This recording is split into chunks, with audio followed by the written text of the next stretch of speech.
Good afternoon. Welcome back here, Nova Nation, here at the 12:30 hour here on Villanova Sports Talk. David Szczepanski alongside Ryan Scanlon and Mike Brown joining us from the Office of Veterans and Military Service Members here on campus. He's the director for that office, was a big part in founding that office as well here on campus. So first of all, Mike, thank you so much for joining us on Villanova Sports Talk. And first of all, before all of that, thank you for your military service. It's great to be here, Dave. I appreciate the invitation, and talking all things sports and all things Villanova is right up my alley. So it's great to be here. Thanks. Well, you're a Michigan guy, but we won't hold that against you. I promise. Go Blue. Tons of memorabilia, tons of great memorabilia in your office. Today is the 250th anniversary of the Marine Corps. Tomorrow, of course, is Veterans Day. I just kind of want to get your thoughts on, obviously you're the director of the Office of Veterans and Military Service Members, but just your overall thoughts on, the 250th anniversary of our country coming up, and just so many different events that people can partake in here in the area, right? This is the birthplace of our country in Philadelphia, just outside here at Villanova. So just your overall thoughts. Yeah, 250th today for the United States Marine Corps, and the Marine Corps is one of the most lethal fighting forces this world has ever seen. And to think that they all started, here at a bar in Philadelphia, the Tun Tavern, and they are actually in the process of reconstructing said tavern, and that's going to be a really tremendous event. But every year down in Philadelphia, they gather thousands and thousands of Marines, and when you get a bunch of Marines together, you can only imagine the amount of sea stories and drinking and all the things. But every year. It happens, and they're the fact that they're building the Tun Tavern, which is it's just going to be tremendous for the Marines. And then when you think about the 250th, there's going to be a bunch of events happening. As far as like events on this campus, tomorrow is Veterans Day. We have a full day of events, and the culmination of that will be the basketball game at the Finn tomorrow night, which we're all really looking forward to. We're going to have several folks from my office who are going to get recognized during that game.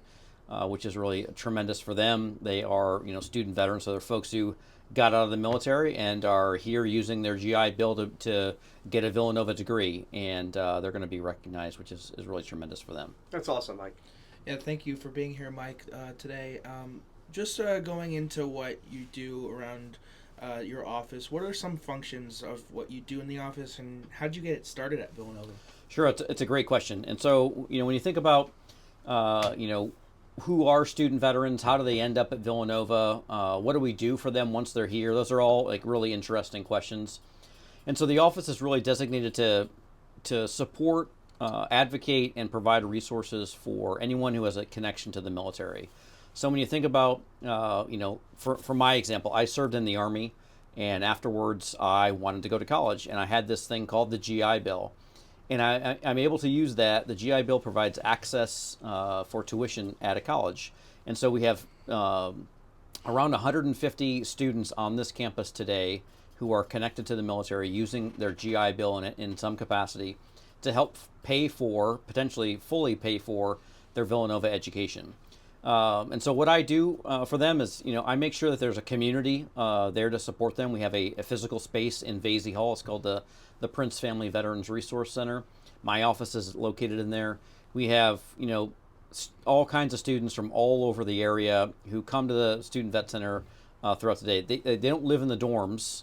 They're a little bit older than the traditional student, but they're undergrads in a lot of ways. So, where are they going between classes, before classes? Where are they eating their lunch? Where are they studying? And so the Veteran Center is sort of there to provide a one-stop shop for student vets to come together, to hang out, to study, to just have a cup of coffee, whatever it is they need. And so that's really what my office does. And then the back end, we work with alumni, and maybe they want to hire a student vet. Maybe they want to provide an internship. So it's really the life cycle of the veteran community here at Villanova, from before they get here to after they graduate, and making sure that community is tied together, and that tether that keeps us all together is service. I think what's so special too is having been in your office and having just been in the overall center.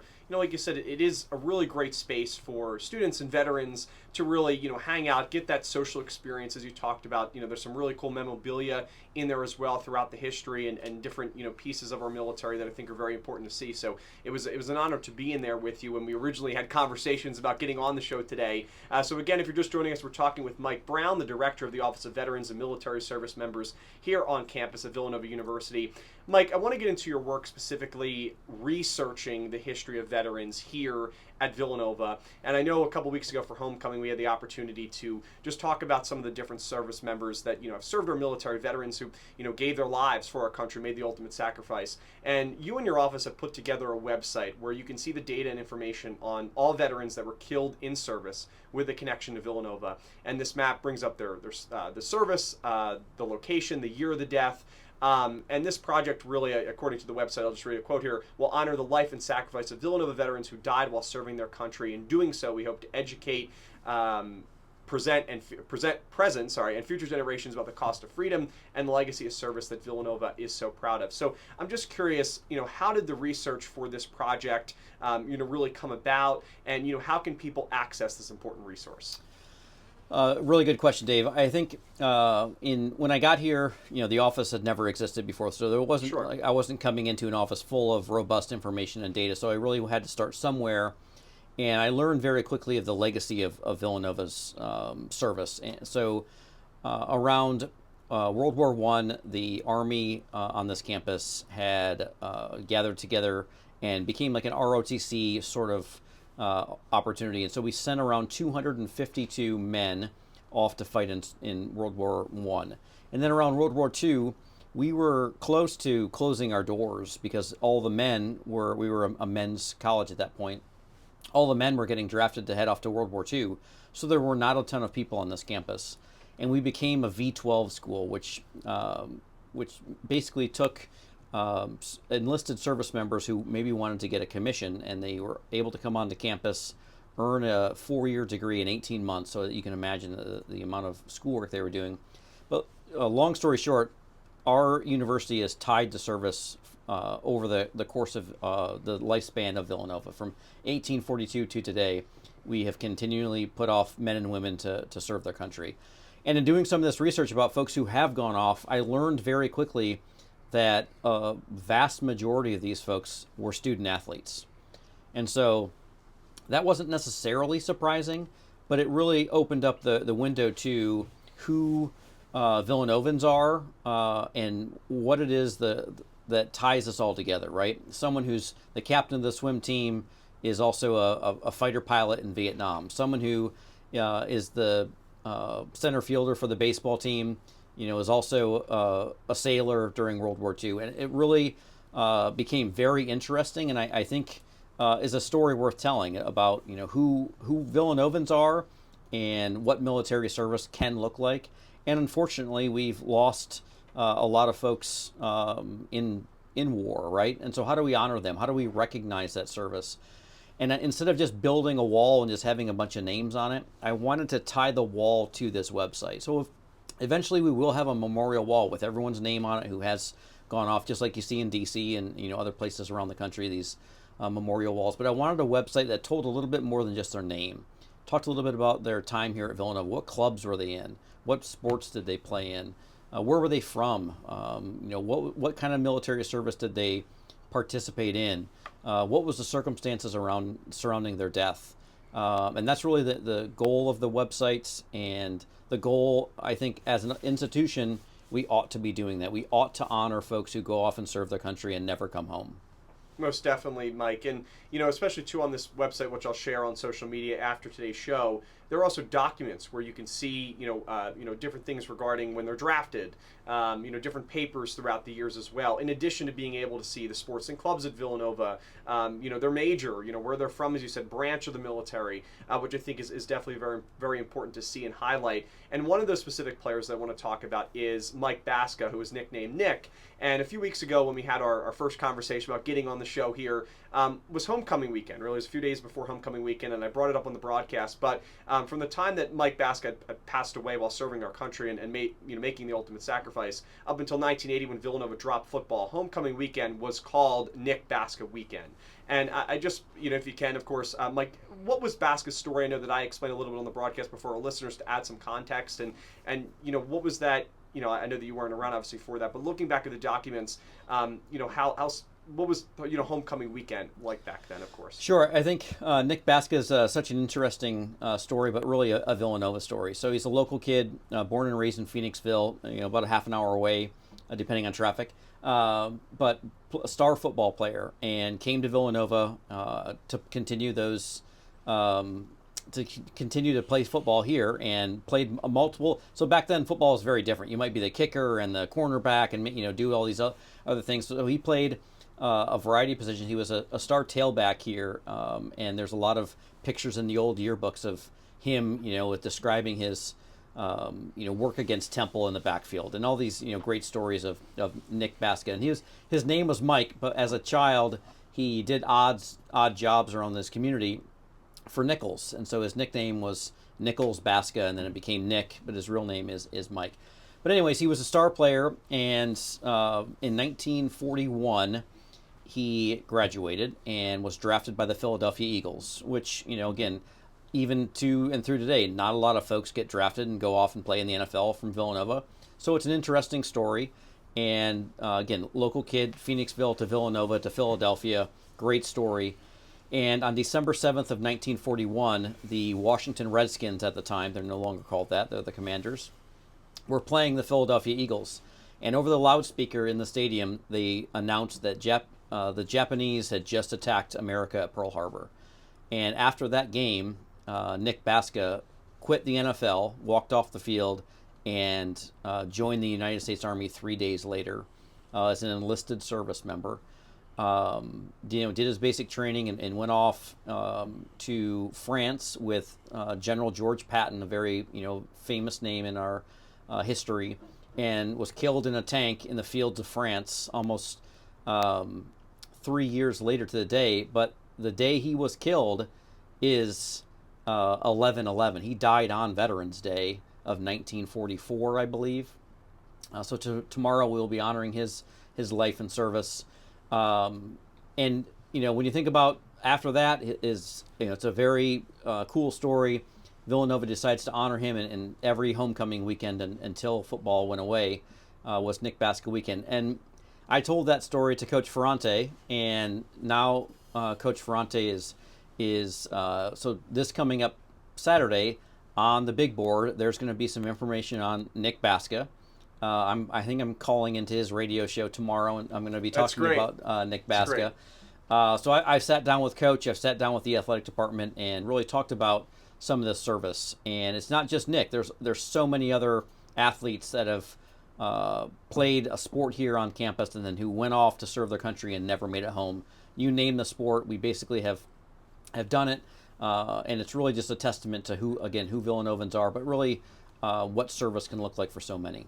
Well, just to name a few of those other athletes who made the ultimate sacrifice, James Jones, who played lacrosse here at Villanova, was killed in action in Vietnam. Albert Duty, who was a football player here at Villanova, was killed in action also in Vietnam. John Schuler was a golf player here at Villanova. And the list, as you said, continues to go on, right? There's also, of course, basketball players, baseball players, lacrosse players, and swimmers, and pretty much any sport, like you said, it is on this list in memorial. I'm just curious too, Mike, any other, stories that you specifically want to mention and talk about here today? Because there's so many different players, so many different athletes to highlight. Yeah, I think there's one more that I always like to talk about, and that's Herm Dreisen. Sure. Dreisen, local guy, and he comes here to play basketball. And I always say we're a Catholic institution, but basketball is our religion.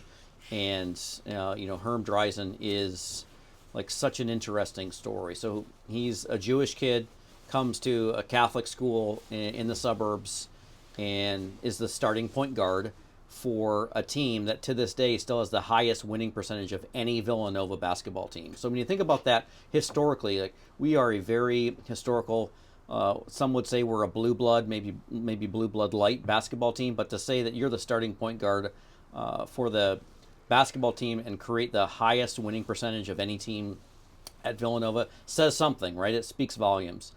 And they're doing great. They have a great season. And after he graduates, he goes off and he joins the United States Marine Corps. And this is during World War II. And when you think about the Marines, again, we're celebrating the Marine Corps birthday today. He's a Marine, and they're off in the Pacific during World War II. So that means going island hopping and taking over islands from Japanese control. And the place where he served was Iwo Jima, and he was one of the first people on the island. He took out several pillboxes, as they call them, but was unfortunately killed in action and never made it home. But to go from starting point guard to lieutenant in the United States Marine Corps to making the ultimate sacrifice, there's really such a compelling story to that, and I think my goal is to really spread his story, but so many others around this campus, because I think it's meaningful, impactful, and really tells a lot. And up until for a long time, there was a Herm Dreisen Award. So Jim McMonigal, I don't know if you know Jim, he played in the '60s, led the basketball team as a starting center to the Elite Eight, and he won the Herm. So whenever I see Jim, he always tells me I got the Herm Dreisen Award, and I think it's just really just a cool way to tie up athletics to the student body, to military service, because we do have a great ROTC component on this campus, and it really just ties us all together. We like to talk about the community, who we are at Villanova, and I think these stories bring that community together. Well, Mike, you really see, the courage in our veterans, of course, and specifically looking at the story of Baska to leave an extremely promising football career with the Philadelphia Eagles to serve our country and make the ultimate sacrifice. The courage is truly just really inspiring. And, well, of course, want to thank all of our veterans here today, of course, tomorrow on Veterans Day, and, of course, the 250th anniversary today of the Marine Corps. Mike, before you head out today, I know you talked about some Veterans Day events happening on campus tomorrow. Could you just give a little bit more details about them? And then in general, how can people find out more information, stay in touch with you, stay in touch with your office? Sure. I think to start, tomorrow is Veterans Day, and at 12 o'clock tomorrow, Father Peter is leading us in Mass at the big church, which is always great. He takes time out of his schedule to lead our Veterans Day Mass every year, and that starts at 12. After Mass, we are meeting right here in this building in Doherty Hall to have a nice luncheon. I'm going to be presenting some information, a little bit about that map that you brought up, a little bit about some of the future goals that we have as an office, breaking some bread together as a big group of veterans who will be here on campus, alumni, current students, etc. After that, we're going to plant around 1,000 flags on Mendel Field in the shape of a V. It's always such a beautiful moment. It is nice. V for Villanova and V for veterans, which is nice. We will then head over to the refectory for a little happy hour before we walk over to the Finn and watch Villanova take down Sacred Hearts. And, hopefully we have another great game like we did the other night. But I think really the way to stay connected is you can always find me. I'm always in Vasey Hall at the Vet Center.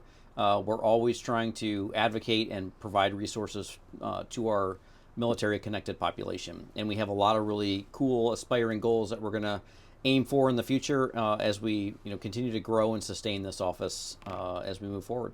And I know you brought up the office, of course, in Vasey Hall. Can you just give more details about how to find the office in Vasey Hall, room number, things like that? Yeah, it's the lower level. So the garden level, if you will, or ground level, whatever you want to call it. We're a lower level G02, and that's on the main level of Vasey Hall. If you're an older alumni, you'll remember the theater. The theater used to be in Vasey Hall. We were on the opposite side of the building as the theater.